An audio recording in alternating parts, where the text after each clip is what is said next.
call to order the regular Board of Education meeting. It's Monday, March 11th, 7 p.m. The Board of Education makes available at least one current copy of the Open Meetings Act, which is posted on the west wall of the meeting room and accessible to members of the public. Will you please stand and recite the Pledge of Allegiance? I pledge allegiance to the flag of the United States of America and to the republic for which it stands, one nation, under God, indivisible, with liberty and justice for all.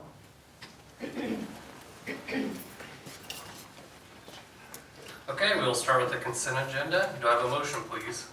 I move that the Board of Education of District 15 approve the consent agenda, including approval of minutes of the regular Board of Education meeting on February 12, 2024, approval of the proposed accounts for payment, approval of budgetary receipts and expenditures for February 2024, approval of Committee of the Whole minutes from February 22, 2024, approval of option students, approval of resignations of Dave Bell, Middle School Language Arts, and Jason Suter, High School Principal.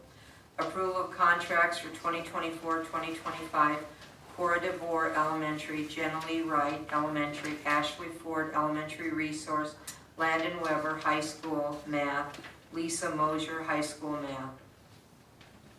Thank you. We have a motion. Do we have a second? Second.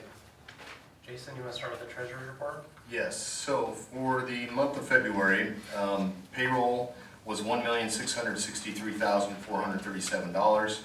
Bills were $468,750, which brought total expenses to $2,132,188. Revenue for the month of February was $2,019,258.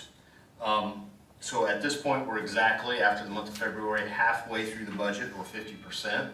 And as we look at where our expenditures are, we are at 43.95% of our budget expended, which is a good thing. That means we're halfway through and we're just a little bit under halfway expended. So that's where we want to be. And hopefully we don't have any surprises in the next 6 months. All right. Thank you, Jason. Are there any items that a board member would like to pull off the consent agenda for further discussion? Okay. Seeing none, can I have your votes, please? Consent agenda passes. Next up, outstanding recognition. Start with student recognition. Mr. Brown.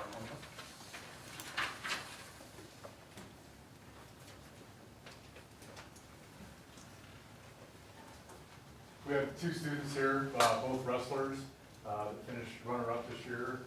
And in the girls division, there's only one class, so to get through that was pretty tremendous. She had to go through sub-districts, districts, and the state, got all the way, and lost a very close match. This is the third year of girls wrestling, so she's, if you know Morgan at all, she is a go-getter. She's determined, and she's going to go after the girl that got her this year. Got her once, ended a 87 streak win, so we beat her once, so she'll go after again. So, and Merrick is just a sophomore, and so he'll be back. 175. 175 is a sophomore. That's a tough weight class, especially for this young a student of just being a sophomore. So he'll be back, be hungry. The kid that got him was a senior, correct, in Waverly, so it was 48-0 or 49-0. So, but two outstanding young individuals. Not only are they great athletes for our building, they're also great leaders. They're active in a lot of different things. They also took it upon themselves that they were invited to go speak at Paddock Lane, so they spoke to second graders about work ethic and what it takes to be successful at a high school. So two really great, outstanding kids. We'll recognize them for not only their athletic stuff, but also what they're doing in our school building. So Merrick Johnson and Morgan Moshman.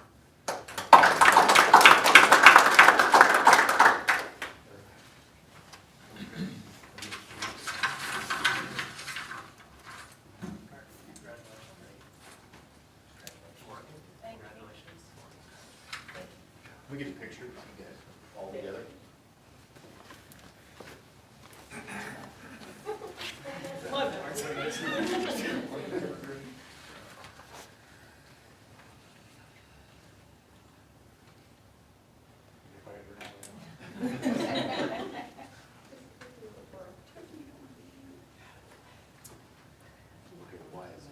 There. All right, we have one more, Dr. Nielsen. So we have another student that we would like to recognize, and we would like to recognize tonight Luke Hamilton, so if you would come on up. Tonight we'd like to recognize Luke Hamilton because he has helped us achieve one of our goals of creating a stronger sense of community for our new students, in particular our new students with language needs. So for many years, I've utilized Google Translate, and much to Salome's disapproval, to send emails, text messages to our families whose primary language is Spanish. This year, I've been able to add a translated phone call with the help of Luke Hamilton, because I do not speak Spanish, so it is nice to have someone that I can rely on to come and read my messages, so that the families get a phone call just like every English-speaking family. It's a small way to help all families feel like they are part of the Beatrice family. It may seem like a simple addition, but it truly continues to provide all families with what they need to help their child be successful. So, we would like to thank Luke Hamilton for his knowledge of Spanish, for his ability to speak Spanish, and for his ability to have his families comprehend. That was one of the first questions that we asked Salome was, did they understand? And so it was very nice when she came back and said, yes, the parents understood exactly what we were trying to say, and we were able to communicate with them at a new level. So thank you very much, Luke. Well, I'm going to have Luke stay up here for just one more thing, because we know that Luke couldn't have got to where he is without the help of someone amazing. And so, we would also like to recognize Senora Asim Dodge as the employee of the month. So come on now.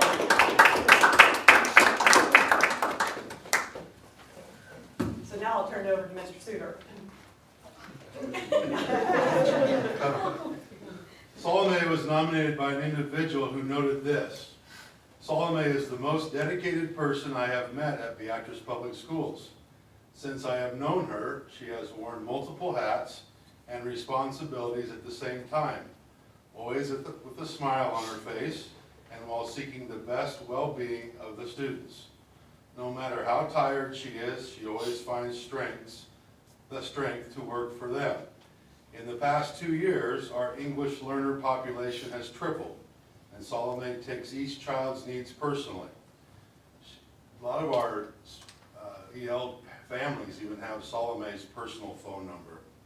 She strives to help them thrive with their English and language skills while also helping them acclimate to a new environment.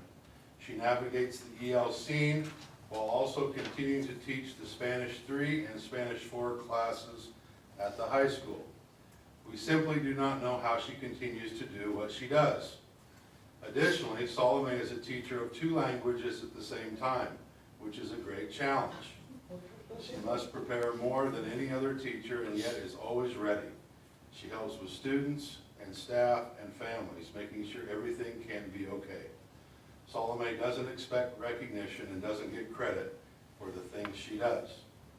Today, I nominate her because I believe that she deserves for everyone to know how hardworking and brave she is. Thank you for your commitment to Beatrice Public Schools, our families, our community, and our students. We would like to congratulate Salome Dodge, March's Employee of the Month.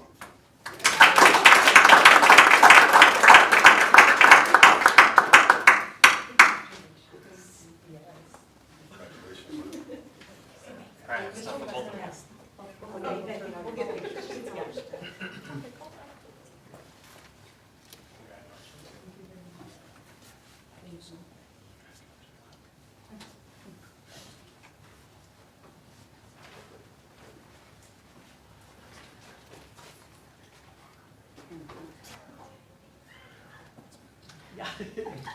Hold on.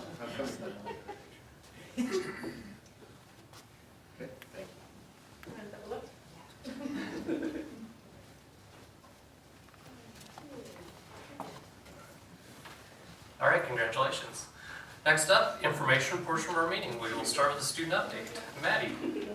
The preschool had so much fun dressing up for Read Across America Week. They are busy working hard on their character skills and working to be better friends and citizens. It has been a busy month registering for preschool next year and kindergarten. Lincoln students have been working hard on their music program, which is tonight, and the students have worked hard to learn their music. Lincoln students also had a lot of fun dressing up for Read Across America Week. The second graders just finished up their swim lessons with the YMCA. This is a great partnership to help all students learn a lifelong skill. The Stoddard students had a great music program last week. The kids did such a great job dressing up and performing for their families. Most classrooms at Stoddard earned the Cotton Candy Challenge by working together as a class for great behavior. Miss Missy made cotton candy for those classrooms. During Read Across America Week, we had fun dressing up and doing a readathon. Fourth graders worked hard on their NAEP test. Both Lincoln and Stoddard are excited for the fourth quarter and all the fun it brings. At Paddock on Tuesday, the 26th, 3rd, 4th, and 5th grade students will be participating in the Reading Rally competition at ESU 5. On Wednesday, the 27th, our 5th graders will be participating in the Youth Frontiers Kindness Retreat. On April 2nd and 5th, the students will have presentations on Safe Kids through our guidance program. We are planning a fun St. Patrick's House competition activity later this month. And during April, the classrooms at Paddock Lane will be participating in a competition, Pennies for the Playground, to raise money for the playground at the new elementary school. Beatrice Middle School will be hosting a Hope Week sponsored by their Hope Squad next week. BMS holds this week annually to spread a hopeful message and provide suicide awareness messages to our student body. BMS track will begin shortly after break. Track historically has around or over 100 students participating each year. At the high school, spring sports have started practicing, and their first competitions are this week. Tomorrow is spring sports kickoff at 6 p.m. at the high school. Beatrice Show Choir has finished their season on March 2nd. Spring sports pictures are next Monday, the 18th, and spring break starts on the 13th. Juniors will take the ACT test, and sophomores will take the pre-ACT on Tuesday, March 26th. Youth Frontier will be coming to teach the freshmen about respect on March 26th. All right, thank you, Maddie. Next up, Committee of the Whole. Doris. The Board of Education Committee of the Whole meeting was held on Thursday, February 22nd, and it was a relatively short meeting. We heard policy updates on salary guides and regulation and on tuition reimbursement, and offered some changes that we'll learn about more later. And then Mr. Alexander shared a layout and proposal for a preschool playground. So that really ends my report. It was nice and short. Thank you, Doris. Stance report, Mr. Alexander. So tomorrow, Stance meets with Governor Pillen, Wednesday we meet with Governor Pillen on just different proposals that he is working with the legislature on, so we will have a lot of information there.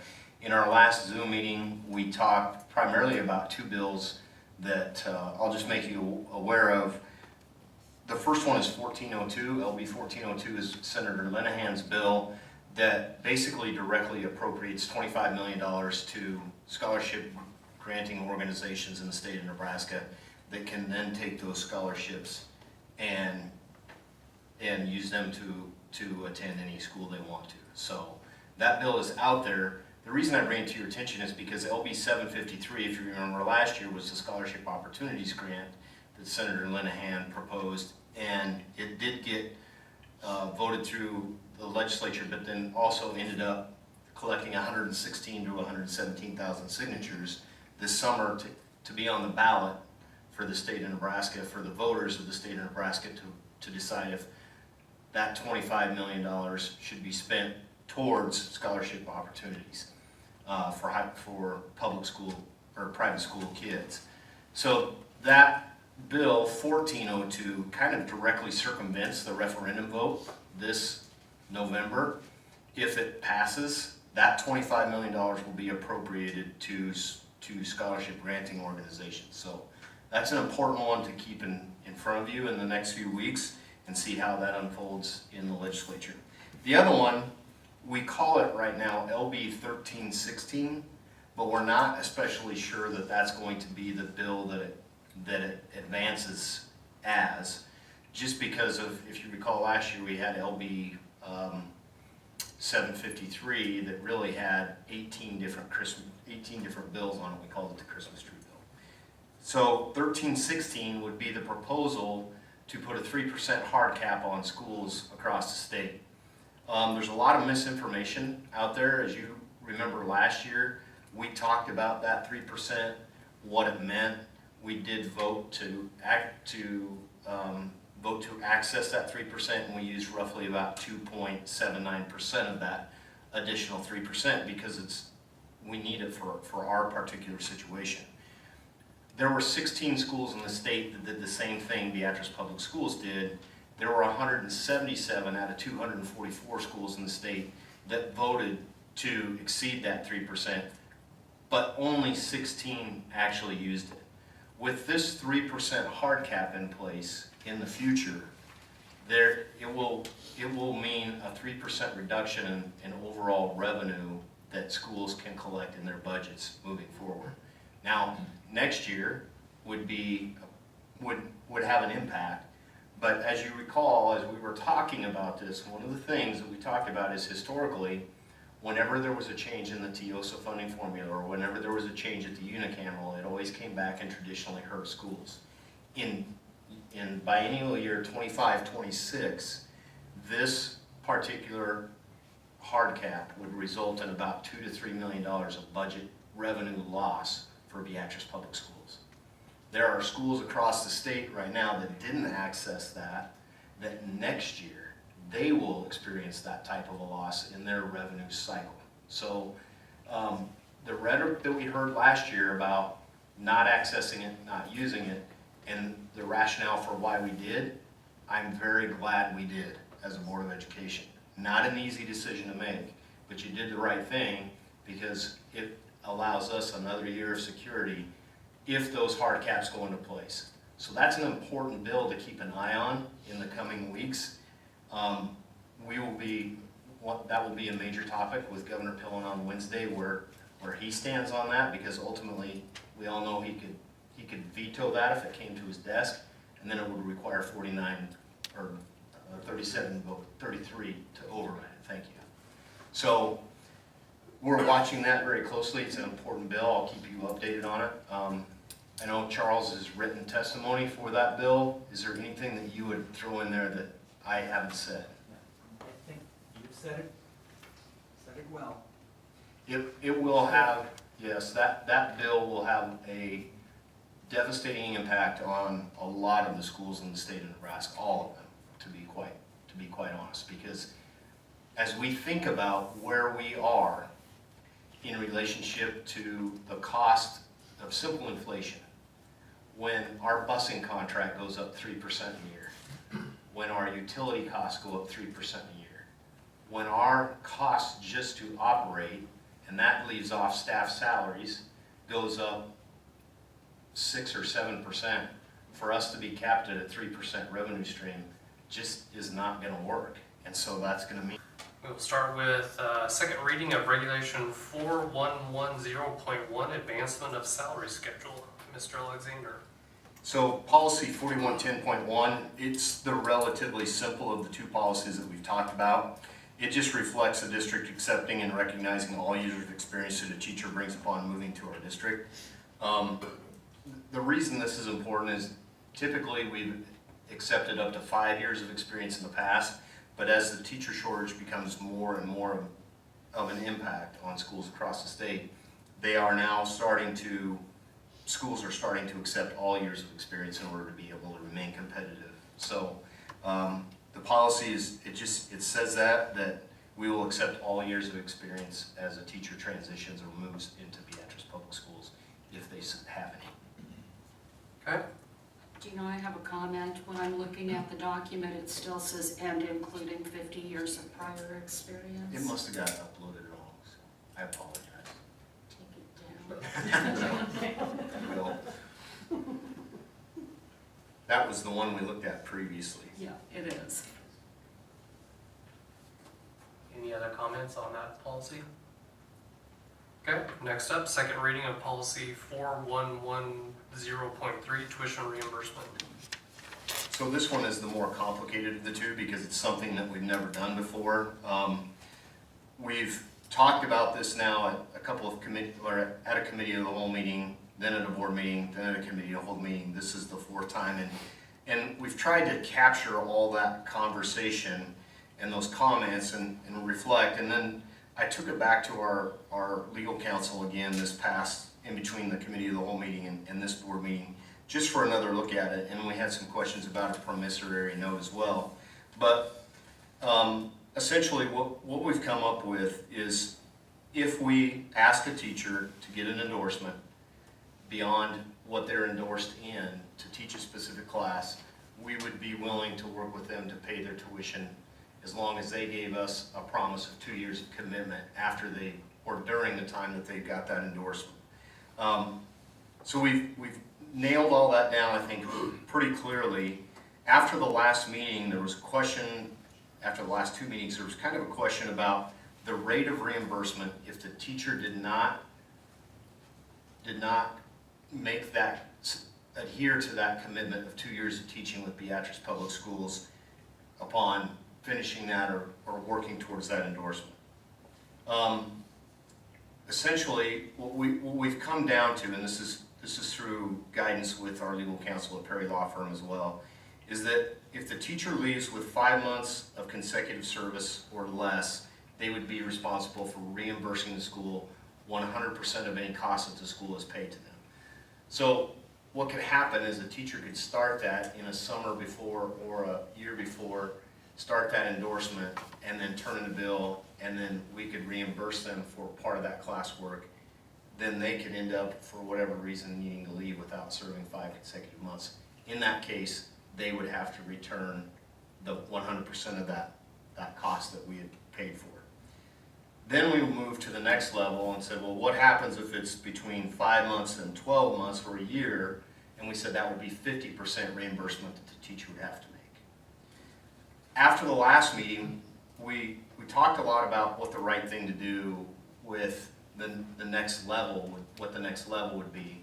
And kind of what, in conversation with our attorney, what we looked at is that between 13 months and that 2-year commitment, we really didn't have anything in there for reimbursement. So we decided that in the event that a teacher would have to leave the district for whatever reason, between that 13th month or 1 year and the 24th month, that 2-year commitment, they would be responsible for reimbursing the district up to 25% of whatever had been paid because they hadn't made that. And the reason for that is just that there could be situations that would be particularly difficult for a teacher if they had an illness or some sort of situation where they finished that first year of commitment with us, but they couldn't finish the second year.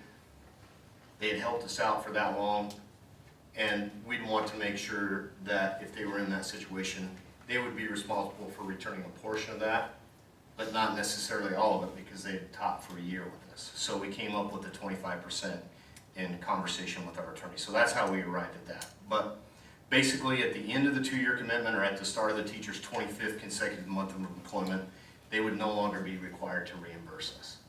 Typically, it's probably, unless you have a real unique situation, it's probably going to take a teacher a year to 2 years to maybe even 3 or 4 to get that endorsement while they're teaching school because they have so many other responsibilities that come with it. So that's kind of where we ended on where we've ended at with that tuition reimbursement policy. We also then have a promissory note now that everything is spelled out for that agreement and the 2-year commitment, and it'll be notarized and on record at the school as well, what the commitment level is. Any other questions for Jason on the tuition reimbursement policy? Is this pretty typical of what other schools are doing? It is. I would tell you that in looking at other negotiated agreements, this does fall really closely in line with 2 of our conference schools that are using it as well. Okay, thank you. Next up, K through 8 math textbooks. Dr. Nielsen.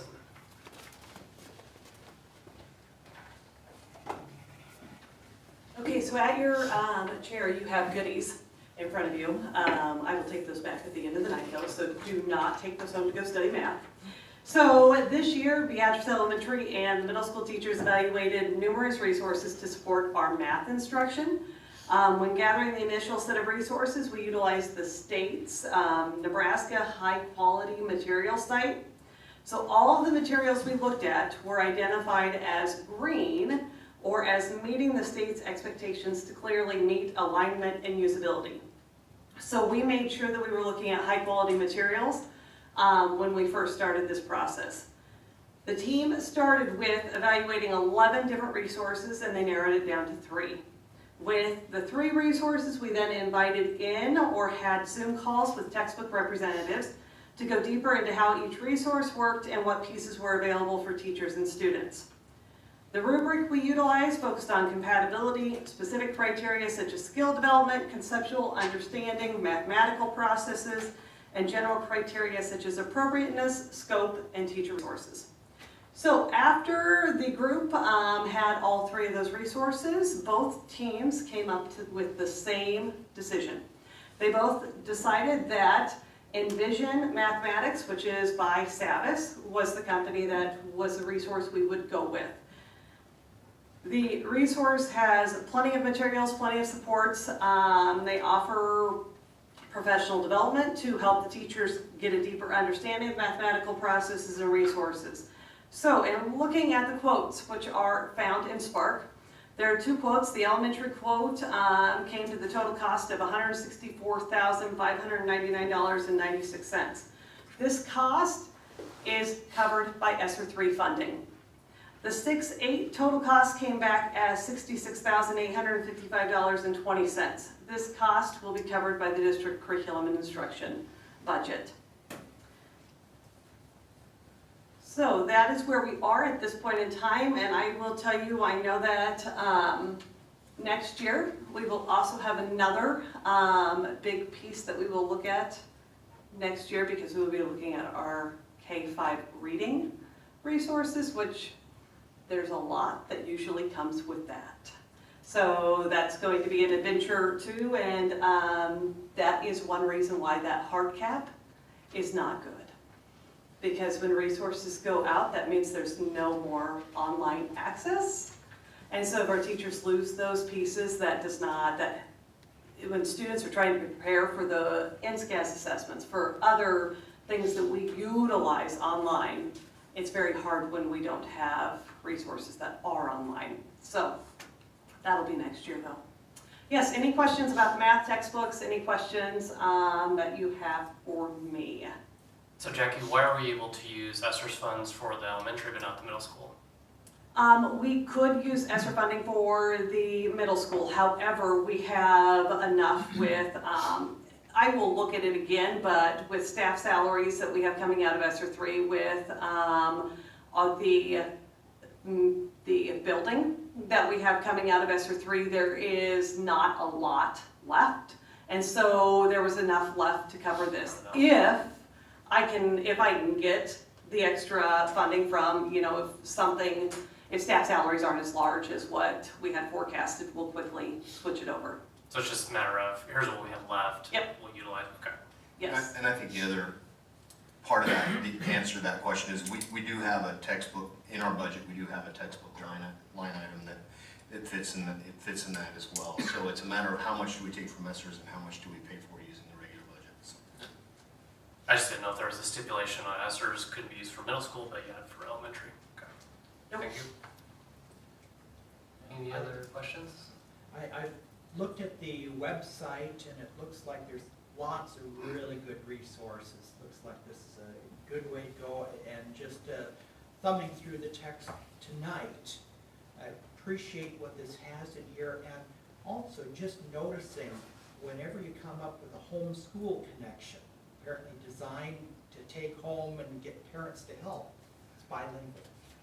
Absolutely, there are Spanish resources which are fantastic, so those pieces will be there. But that homeschool connection is also a huge piece of this, because with every lesson, every unit, there's also that piece to send home to parents to help educate them. There's videos that they can watch too, because we know that we get the question of what is this new math? Well, it's not necessarily new. It's just taught in a different way to help students really process through the thinking of math. So that does go through, and it does provide those resources. So it's one of the selling points. So many. Okay, any other questions? All right, we will move on to the action portion. Start with approve the purchase of the K-8 math textbooks. Do I have a motion? I move that the Board of Education of District 15 approve the purchase of K-8 math textbooks through Envision. Okay, we have a motion. Do I have a second? Second? Second by Charles. Any discussion, further discussion? All right, seeing none, can I have your votes, please? And motion passes. All right, next up, approval of hiring of James Ford, elementary principal for the 24-25 school year. Do I have a motion? I move that the Board of Education of District 15 approve the hiring of James Ford as elementary principal for the upcoming 2024-25 school year. Okay, we have a motion. Do I have a second? Second. Second by Eric. Any comments, questions on the contract for Mr. Ford? I have a comment on it. I will vote for it, obviously, but here it says there are 2 days per year of paid bereavement. We made substantial changes to our negotiated contract, so I'd like to see this adjusted or mirrored. I don't know if we want to do that this year or when you want to do it, but I would really like to see that change. 2 days in 1 year is not enough. That's a great point, appreciate you making that. So in this contract, as it goes out, is just a contract of signature, and it's not the formal contract that will be finalized when he's done. So that will be adjusted accordingly with what the negotiations process represented. Good, thank you. Yep. Any other questions? All right, seeing none, can I have your votes, please? And motion passes. Next up, approval of co-op fund budget amendment. Do I have a motion, please? I move that the Board of Education of District 15 approve the co-op fund amendment to the budget. Okay, we have a motion. Do I have a second? Second. Second by Eric. All right, Mr. Alexander. Okay, so as we talked about at the committee of the whole meeting, essentially in last year, the co-op budget we needed to amend, but because it was right at the end of the year, we didn't get to it. This year, when making the budget, basically, essentially what happened is when you go in and make the budget, you make it and then you make changes and then you come back to it and you make changes and you come back to it. So I was kind of at that point where I'd gone in and balanced the co-op budget and just simply forgot to go in and make the change that needed to happen to have enough expenditures in there to cover what the expenses are for. So basically, in looking at the history, and I showed the budget document to you at the committee of the whole meeting, looking at the history, we typically spend right at about $100,000 out of the co-op fund. And so I had $23,980 in there just as a balancing number, and forgot to go back in and increase those expenditures up to the $100,000 that we need to spend on it. So what we will spend out of that co-op fund. So we just need to amend that, get it into the state auditor, and essentially make that change and reflective with the county as well. A couple of key factors. This does not change anything related to taxes.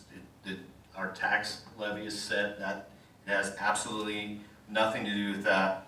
But it does reflect expenditures that the county reimburses us for in the co-op fund, but it runs through our budget. This has been a program we operate out of the co-op fund in conjunction with the county. We've operated it for several years, but it runs through our budget. So the county reimburses us partially for those expenses as well. Jason, can you explain a little bit more what that is specifically with the co-op fund? Yes, so the co-op fund is used to pay for the county and school cooperative effort in the juvenile diversion program. which basically the program is designed to keep youth and young adults out of the justice system. So a lot of the times when you're hearing about, do schools do anything to help prevent kids from ending up in the justice system, are they working together to prevent that from happening? The answer to that is yes, and it's operated through a collaboration with our county here in Gage County, and it's usually for first-time offenders. So most offenses are not very serious in nature. We're talking about MIPs, we're talking about maybe some basic misdemeanor things that happen that kids make bad decisions on. And the diversion program is designed to keep youth out of the justice system. So that's kind of how it works. And the county contributes to part of that, and we contribute to part of it. They meet in this room on a regular basis and work through what opportunities they can provide for kids that have found themselves in those kinds of situations and how they can help. So it is a great program. It just runs through our budget. It's reflected on our budget, and we share the expenses with the county on that. So it is a good program. Okay, thank you. Any other questions for Jason? All right, seeing none, can I have your votes, please? And motion passes. All right, next up, discuss, consider, and take action on the possible purchase of preschool playground equipment and surfacing. Do I have a motion, please? I move that the Board of Education of District 15 approve the purchase of preschool playground equipment and surfacing. Thank you for the motion. Do I have a second? Second. Second by Eric. Mr. Alexander. Okay, as you know, and we talked about in the committee of the whole meeting, the playground at the west end for the kindergarten through 5th grade, you've already approved the purchase of that back in November. We've been working on the design for the preschool playground at the east end, and we finally have come to a design that we're happy with. We had talked at one point about moving playground equipment from the preschool to the new elementary school at the preschool end. And we seriously considered that. There were a couple things that got in the way of that, to be honest with you. Number one is that when you move playground equipment, the integrity of the structure gets sacrificed. And so also when that happens, or when that integrity of that structure gets compromised, we also lose the warranty on that playground equipment. Then we looked at the cost factor. Essentially, it was going to cost us, the quote from the company was $150,000 to move the playground equipment from the preschool, the current preschool, out to the new preschool, and it was $182,000 to start new at the new preschool. So we weighed that in our heads and tried to come up with what would the best possible solution be to move the smaller pieces from the preschool that we can out to the new preschool. Made the most sense. Leave the bigger pieces out there. The city, we had conversation with them, and taking over the building, we'll leave that for a park on that side of town. There's also some other things in the work with that building that will end very nicely to leave that playground structure out at the current preschool site. We would start new at the new preschool site for $182,000, which basically gives us a poured-in-place surface that's accessible and inclusive for all children, which currently we don't have that. And we become a national demonstration playground, the first one in the state of Nebraska for a school. So there's some advantages to that we received a lot of help with from Cunningham Recreation, who is the company that we work with. They also helped us as you recall from November, with a $68,000 portion of coverage for that kindergarten through 5th grade playground on the west end. So it's been a great process to go through. The final question that you probably have in your mind is, how do we pay for this? Where do we come up with this $182,000 to pay for it? We have several different pots of money that we've looked at. We can access IDEA, special education funding. We got $59,000 from the PTO from Lincoln and Stoddard schools. We have access to principal accounts from preschool, Lincoln, Stoddard, Paddock Lane building budgets that we can utilize, up to about $50,000 worth. We had communications with Blue Valley Community Action Head Start that partners with us in our Head Start programming and our preschool programming, and they've committed to somewhere between 15 to 20,000. We'll know at the end of April, and then that would leave about 20 to 27,000 we'd have to finance out of our depreciation funds. So essentially, that would be the way that we would pay for the $182,000 expense to start new and have a brand new playground that meets national standard requirements, ECHR's requirements, and is inclusive and accessible for all children to preschool. Okay, thank you. Any questions? Just real quick, what would the warranty be on that? How long? It's predominantly a lifetime warranty as long as there's no structural integrity of the structure is not damaged by anything that we do. I understand that playground equipment qualifies all these schools as parks for the benefit of the city when the city does its planning, so that's good. Okay, any other questions, comments? All right, seeing none, can I have your votes, please? And motion passes. All right, next up, Administrator's Report. Mr. Alexander. So just briefly, just a couple of things. A hearty congratulations again to all of our winter activities that have now come to a conclusion. And believe it or not, we start Thursday this week with spring activities. So the end of the 9 weeks ends officially on Tuesday, and we start a new and last 9 weeks Monday when we return from spring break. It's hard to believe that's the time of the year it is, but that's where we're at.